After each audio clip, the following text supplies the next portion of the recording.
Hi girls, so this video is about solving equations by completing the square. And to be able to do this, we need to have a good understanding of this formula that I've got here, which is the perfect square formula. It's what happens when you expand a perfect square. Right? So you need to know that the first thing is squared.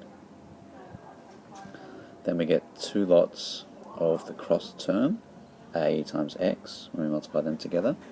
And then we also get the final thing squared over here. So let's say that I wanted to solve this equation here, x squared plus 6x and plus 3, just to make one up, equals 0. Now if I try to do the man method on this, I need a number that multiplies together to give 3, adds together to give 6. That's not possible, because the only way to get 3 is 3 times 1, and 3 plus 1 is 4, which isn't close to 6. So we do this thing called completing the square, and this is what we do. Right? Basically, we imagine that we have a perfect square, and that the perfect square that we have covers this x squared plus 6x that I've just highlighted for you. Okay? So if I were to have a perfect square that covered x squared plus 6x, it would have to be x plus 3 all squared, right? Because when I expand this using the formula up there, I get x squared plus 6x plus 9, right? First thing squared, 2 times the cross term, 3x, and 9, right? You'll notice when I do this, I take the 6x and I halve it. So I take the number in front of the 6x, so I take the 6 and I halve it, and that's what goes there. Okay? The other thing you will notice, I hope, is that this number at the end, I'm going to rewrite it. Instead of writing 9, I'm going to write 3 squared. Okay, so that's what I would like to have at the end. I'd like to have 3 squared. I only have 3. So what I do instead is, firstly, I rewrite the equation. I move the 3 across there, and then, so I've got x squared plus 6x. This, as I've written it now in blue, is exactly the equation that I had to begin with, just with the, oh sorry, that should be a minus 3, shouldn't it? Blue, minus 3. Right. So that's the equation as it was, and now I'm going to change it.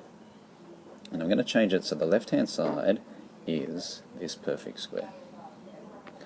So I'm going to add half of 6 squared. And I can't just change it willy-nilly, so I must do the same thing to the other side. And I've now completed the square, right? Because now the left-hand side is x plus 3, all squared, and the right-hand side is 6.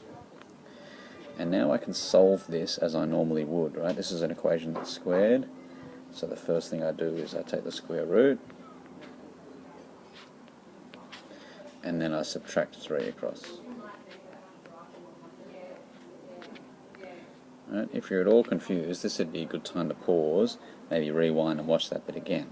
Right? But that is completing the square. I'm going to do one more for you. So let's just make up another nice, well, maybe not nice example, we'll find out soon enough, I suppose. I'm going to switch to grey. So let's say x squared minus 8x plus 7 is, oh no, that's bad, because that actually works nicely. Let's do plus 5 is 0. And let's solve it by completing the square. So if you remember what I did last time, I wanted a square, so I need to fill that little gap in there to make it x squared minus 8x, and I don't really care what happens at the end, I'll deal with that later. So the only way to get the 8x is to have this space that I've underlined times x twice. So you take the number in front of the x, the minus 8, you halve it, and you put it in there. Okay, and so then at the end I'll get plus minus 4 all squared, if I can squeeze it in. Right. So what do? So firstly, I rewrite the equation. I move the 5 across to minus 5, and then I take half of this minus 8,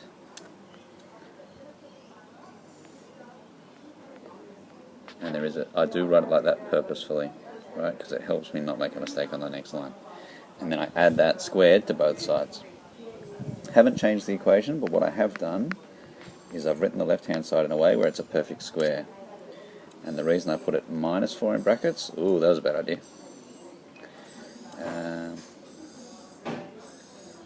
Do a green. How do I do a green? Oh, this one here. Sorry, you can't see what I'm doing. I take this number here in the bracket, goes exactly here. Okay. And that equals minus 5 plus 16, 9. Is that right? No. Give yourself a pat on the back if you spotted my error. It was 11. So then, I take square roots of both sides.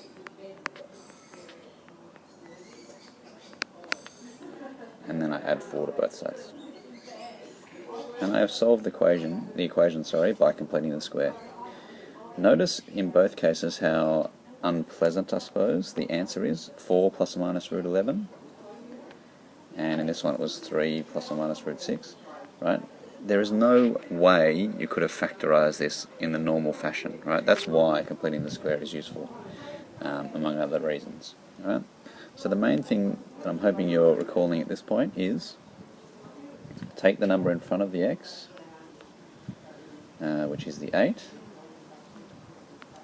in this case, halve it and square it and add it to both sides. So half of minus 8, minus 4.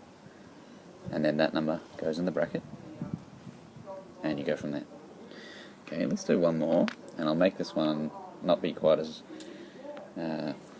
nice in terms of the numbers. We'll introduce some fractions perhaps. So let's say instead I wanted 2x squared minus 6x plus 3 is 0. I'm not sure. Let's just make that a 1 just in case.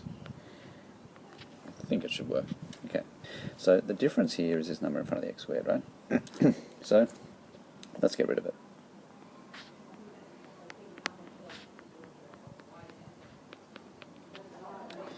And now I do the same thing I've been doing. So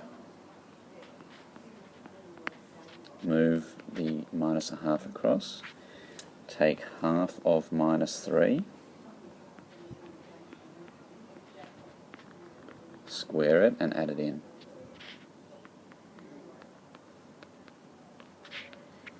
Okay. And then from this point it's effectively business as usual. I just have some fractions.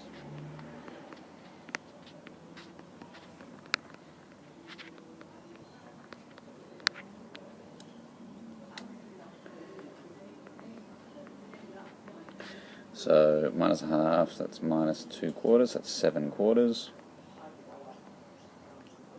Oh, sorry, that should have been a 7. What I did there was I took square root of 7/4 and I made that square root of 7 over square root of 4, which is root 7 over 2. And see you later. And then I add 3 over 2 to both sides. So I get 3 plus or minus root 7 all over 2. Right? That is completing the square. Hopefully you understood that and have done the quiz questions. I will get you working straight away when you get into class on Wednesday, and any more further explanation I'll give you then. Alright, have a good night.